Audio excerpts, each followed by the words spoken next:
নমস্কাৰ 9 বজাৰ লগে লগে আপোনাক মৰিতুস্মিন শৰ্মাই স্বাগতম জনাইছো এনবি নিউজৰ দা বিগ আৰলৈ ইতিমধ্যে বিগত 48 ঘণ্টা ধৰি অসমত এখন যুদ্ধ চলি আছে এই যুদ্ধখন সাংসদ গৌৰৱ গগৈ আৰু মুখ্যমন্ত্ৰী হিমন্ত বিশ্ব শৰ্মাৰ মাজত গৌৰৱ গগৈৰ পত্নীৰ বিৰুদ্ধে মাৰাত্মক অভিযোগ উঠিছে যিবিলাক অভিযোগৰ একেকোবে নাকচ কৰিব পৰা নাই গৌৰৱ গগৈ কিন্তু এই মুহূৰ্তৰ ব্ৰেকিং নিউজটো এআই যে মুখ্যমন্ত্ৰীগৰাকীয়ে বা সামাজিক মাধ্যমত নহয় পোনপটীয়াকৈ গৌৰৱ গগৈক আক্ৰমণ কৰিছে প্ৰথমে এটা ব্ৰেকিং নিউজ আমি লৈ আহিছো এবাৰ ফেসবুক বা টুইটাৰ নহয় এবাৰ মৌখিকভাৱে গৌৰৱ গগৈক আক্ৰমণ কৰিছে মুখ্যমন্ত্ৰী হিমন্ত বিশ্ব শৰ্মাই গৌৰৱৰ প্ৰসংগত বহুকেইটা প্ৰশ্ন তুলিছে হিমন্ত বিশ্ব শৰ্মাই তাৰ উত্তৰ দিব লাগিব সাংসদগৰাকীৰ পত্নীয়ে পাকিস্তানত কাম কৰাটো সঁচা নে মিছা তেওঁ ভাৰতীয় নাগৰিকত্ব লৈছে নে নাই লোৱা সমগ্ৰ ঘটনাৰ সময়ত সাংসদগৰাকীয়ে পাকিস্তান ভ্ৰমণ কৰিছিল নেকি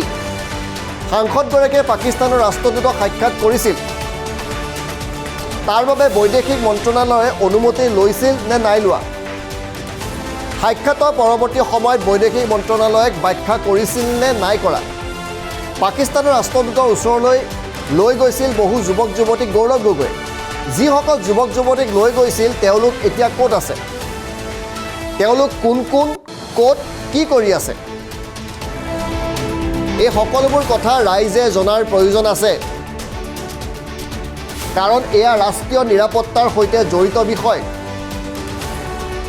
এই মন্তব্য কৰিছে মুখ্যমন্ত্ৰী হিমন্ত বিশ্ব শৰ্মাই আমি এবাৰ আপোনালোকক কৈছোঁ ফেসবুক নহয় মৌখিকভাৱে আক্ৰমণ কৰিছে যিমানকেইটা অভিযোগ কৰিছে তাৰ এটাৰো পোনপটীয়াকৈ নাকচ কৰিব এতিয়ালৈকে গৌৰৱ গগৈয়ে পৰা নাই আমি গৌৰৱ গগৈ সম্পৰ্কে বিশেষ প্ৰতিবেদনো আপোনালোকক দেখুৱাম কিন্তু এই মুহূৰ্তত মুখ্যমন্ত্ৰীৰ এই প্ৰশ্নকেইটা আগবঢ়াইছোঁ যিকেইটা প্ৰশ্নৰ উত্তৰ এতিয়া গৌৰৱ গগৈ দিব পাৰিবনে নাই মুখ্যমন্ত্ৰীৰ প্ৰশ্নকেইটা আগবঢ়াইছোঁ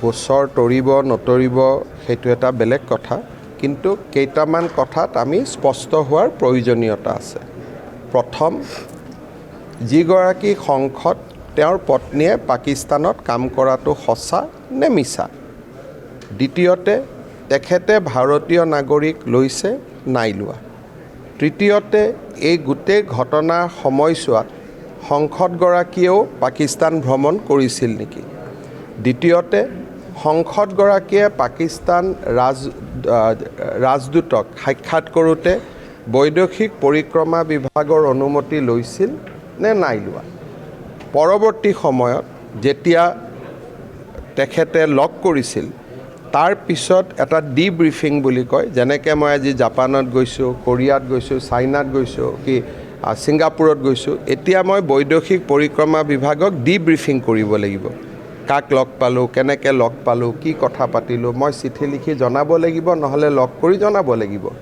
ই এটা ডিপ্ল'মেটিক পৰম্পৰা সেই পৰম্পৰা পালন কৰা হৈছিল নে নাই গতিকে আজিও মই টুইটত দেখিছোঁ মই কেছ কৰিম কিন্তু উত্তৰটোতো দিয়া নাই যে ভাৰতীয় নাগৰিক হয় নে নহয় মই পাকিস্তান দূতাবাসত কিয় গৈছিলোঁ ডেকা ল'ৰা ছোৱালীবিলাকক কিয় লৈ গৈছিলোঁ সেই সময়ত সাধাৰণতে আমিতো পাকিস্তানৰ দূতাবাসততো কোনো নাযাওঁ তাতে ব্ৰেইন ৱাশ্বিঙৰ কাম চলে গতিকে তাত ডেকা ল'ৰাবিলাকক যিবিলাক ডেকা ল'ৰা ছোৱালীক লৈ গৈছিলোঁ তেওঁলোকৰ নামবিলাক কি তেওঁলোকে এতিয়া কি কৰি আছে যিবিলাক ডেকা ল'ৰা ছোৱালীক লৈ গৈছিল তেওঁলোক এতিয়া কি সংস্থাত আছে কি নাই গতিকে বিভিন্ন কথা বতৰা জনাৰ প্ৰয়োজনীয়তা আছে আৰু আমি কাকো অভিযোগ কৰা নাই আমি খালি তথ্যটো জানিব বিচাৰিছোঁ এটা চাওক তেওঁ কৈছে যে চাওক ISI আৰু এটা ঘৰত কেনেকৈ থাকিব টুলুঙা মন্তব্যটোৰ আঁৰতো বহুত চিৰিয়াছ কথা লুকাই আছে সাংসদগৰাকীয়ে ভাবে যে ISI আৰু একেলগে থাকিব পাৰে এটা ঘৰতে কিন্তু ISI মানে পাকিস্তান ভাৰত মানে আমি একেটা ঘৰত থাকিব পাৰোঁ নেকি কিন্তু তেখেতৰ আদৰ্শত যে মোৰ পত্নী যদি ISI মই তাৰমানে তেখেতৰ মতে ভাৰত আৰু পাকিস্তান দুয়োটা বন্ধু ৰাষ্ট্ৰ আৰু দুয়োটা একেখন ঘৰত থাকিব পাৰে সেইটোতো হ'ব নোৱাৰে আপুনি যদি হয় আপুনি ISIৰ লগত কিয় আছে বা আপুনি যদি ISI হয় আপুনি লগত কিয় আছে গতিকে এই গোটেই প্ৰশ্নটো আমি ৰাজনীতিৰ পৰা ওপৰত চাব লাগে ৰাষ্ট্ৰীয় নিৰাপত্তাজনিত প্ৰশ্ন শেহতীয়াকৈ চৰকাৰৰ হাতত তথ্য আহিছে যে 2009 চনত সংসদগৰাকীয়ে পেলেষ্টাইনৰো বিভিন্ন জাগা ভ্ৰমণ কৰিছিলে। ৰামাল্লা, বেথেলহামছ, যিবিলাক জাগা আমি টিভিত নামবোৰ শুনো, আৰু আমেৰিকাৰ এটা NGOই এই গোটেই ভ্ৰমণটোত তেখেতক লৈ গৈছিল। এই আমেৰিকাৰ NGOটো কোন? আৰু এটা তথ্য আহিছে যে আমেৰিকাৰ জৰ্জ চৰেছ বুলি যিজন ভাৰত বিৰোধী ব্যক্তিয়ে সাংসদগৰাকীৰ ফাৰ্ম টু ফুড নামৰ যিটো তেওঁ অৰ্গেনাইজেশ্যন খুলিছিল, তাত 1 কোটি প্ৰত্যক্ষভাৱে দান কৰিছিলে, বাকী কি আছিল কি নাই আমি নাজানো। গতিকে তেখেতৰ বিষয়ৰ পৰা আমি বহুত কথা জানিবলগীয়া আছে, আৰু ই কিমান গভীৰলৈকে যায় আমি ধৰিব নোৱাৰোঁ, কাৰণ নেশ্যনেল ছিকিউৰিটিৰ ক্ষেত্ৰতো কোনো কম্প্ৰমাইজ নহয়। সেয়েহে 16 তাৰিখে আমাৰ কেবিনেটত এই বিষয়টো আমি আলোচনা কৰিম, আৰু উত্তৰকেইটা তেখেতে মই টুইটবোৰ চাই আছোঁ, উত্তৰটো চিম্পল দি নিদিয়ে যে হয় নহয় মোৰ ৱাইফ ইণ্ডিয়ান চিটিজেন। এটা বিতৰ্ক শেষ হৈ যায়। দ্বিতীয়টো বিতৰ্ক এটা শেষ হৈ যায় যে মই পাকিস্তান দূতাবাসত যাওঁতে মই বৈদেশিক পৰিক্ৰমা মন্ত্ৰীক জনাই গৈছিলোঁ। দুটা বিতৰ্ক শেষ হৈ যায়। তো বিতৰ্কবোৰতো শেষ কৰিব লাগিব না। বিতৰ্কটোতো আমি শেষ কৰিব নোৱাৰোঁ। আমিতো নতুন নতুন খবৰহে পাই আছোঁ।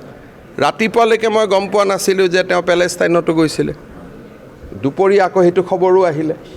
গতিকে এই গোটেই আমি কাকো দোষাৰোপ কৰিব খোজা নাই, খালি তেওঁ এটা সৰু সৰু টুইট কৰি দিলে লেঠাবোৰ মৰি যায়। এইবাৰ অসম বিধানসভাত নাই, মই ভাবোঁ এইটো বিধানসভাৰ বিষয় নহয়, এইটো ৰাষ্ট্ৰীয় নিৰাপত্তাৰ বিষয়। গতিকে বিধানসভাই আৰু ইয়াক কোনোবা বিৰোধী পক্ষই তুলিলে চৰকাৰে উত্তৰ দিব লাগিব, কিন্তু চৰকাৰী পক্ষই এই বিষয়টোলৈ আৰু বিধানসভাৰ সময় নষ্ট কৰিব খোজা নাই। এইটো নাজানো, মইতো ভাবোঁ আছে, ভোটাৰ লিষ্টত নাম নাই, কিন্তু মইতো আশা কৰিম যে আমি ছোনিয়া গান্ধীক কৈ থাকোঁ যে ইমান দিন নাগৰিকত্ব লোৱা নাছিল বুলি। সাধাৰণতে ছোনিয়া গান্ধী যেতিয়া ভাৰতৰ প্ৰধানমন্ত্ৰী হ'ব খুজিছিল, APJ আব্দুল কালামে তেওঁক এই প্ৰশ্নটোকে কৰিছিল বুলি শুনা যায় যে আপুনি ইমান বছৰ ভাৰতক নিজৰ মাতৃ বুলি গ্ৰহণে কৰিব নোৱাৰিলে। গতিকে 12 বছৰ এটা সুদীৰ্ঘ বছৰ, আৰু তাৰ বোৱাৰী অসমৰ 3বাৰ মুখ্যমন্ত্ৰী তৰুণ গগৈৰ বোৱাৰী, সাধাৰণ পৰিবাৰটো নহয়। গতিকে মই ভাবোঁ যে তৰুণ গগৈ ডাঙৰীয়াৰ প্ৰতিও সন্মান জনায় এই কথাটো এবাৰ জানিব লাগে। যদি লৈছেতো ভাল কথা, তেতিয়াতো এইটো বিতৰ্কটো এটা বিতৰ্ক সামৰণি মৰি গ'ল। যদি লোৱা নাই, অসমৰ মানুহক জনাব লাগিব যে অসমক, আৰু এইটো ভাৰতৰ নাগৰিকত্ব নহয় ন, অসমৰোতো এটা নাগৰিকত্ব, অসমীয়া বুলি পৰিচয়। ভাৰতৰ নাগৰিকত্ব হ'লে অসমৰ ভোটাৰ লিষ্টৰ নাম যে আপোনাৰ স্বামী 2বাৰকৈ সংসদ হ'ল কলিয়াবৰত, 1বাৰকৈ সংসদ হ'ল যোৰহাটত। মোৰ নিজৰ স্বামীজনকো মই ভোট এটা নিদিম নে? ভোটটোতো বিজেপিক নিদিয়ে, কিন্তু নিজৰ স্বামীকটোতো দিম, সেইখিনিও কৰা নাই। গতিকে যদি কৰিছেতো আমি প্ৰশ্ন কোৱাৰ কোনো কথাই নাই। আজি ৱাজবীৰ হুছেইন, ননীগোপাল মহন্তক টানি আনিছে। আৰে যদি নহয়, যদি গৌৰৱ গগৈ মিটিঙত মাতে কোন নাযাব? মোক মাতিলে ময়ো যাম, কিন্তু সেইটোৰ লগত পাকিস্তানৰ সম্পৰ্কটো কি আছে? এওঁলোককতো আপুনি কোৱা নাই আগতে যে ভাই মই কিন্তু পাকিস্তান এম্বেচিটো গৈ আহিছোঁ, এতিয়া আপোনালোকো আহক মিটিঙত। আৰু এটা চাব, খুব ইম্পৰ্টেণ্ট কথা, সাধাৰণতে আমি যেতিয়া ক'ৰবাত দূতাবাসত যাওঁ, ইণ্ডিয়ান MP বা ইণ্ডিয়ান মন্ত্ৰী যায়, তাত 2খন ফ্লেগ থাকে। এখন ইণ্ডিয়ান ফ্লেগ থাকিব লাগে, এখন পাকিস্তান ফ্লেগ থাকিব লাগে। That is the diplomatic protocol. এতিয়াও মোদী ডাঙৰীয়া এইকেইদিন আমেৰিকাৰ বিভিন্নজনক লগ পাই আছে, তাত দেখিব এফালে ইণ্ডিয়াৰ ফ্লেগ, এফালে আমেৰিকাৰ ফ্লেগ। গতিকে যেতিয়া ডিপ্ল'মেট যায়, তেতিয়াহ'লে তাত সদায় ফ্লেগ 2খন থাকিব লাগে। ইয়াততো মই এখন ফ্লেগ দেখি আছোঁ, 2টা ফালে পাকিস্তানৰ ফ্লেগ। গতিকে these are very serious question relating to national security. যদি এইটোৰ পলিটিকেল কুৱেশ্যন হ'লহেঁতেন আমি ইমান কথাই নাপাতোঁ, এইটো থাকক, পলিটিক্সটো আৰু পলিটিক্সত যি হ'ব হ'ব, কিন্তু নেশ্যনেল ছিকিউৰিটি, সেইকাৰণে আমি কিছুমান কথা জানো।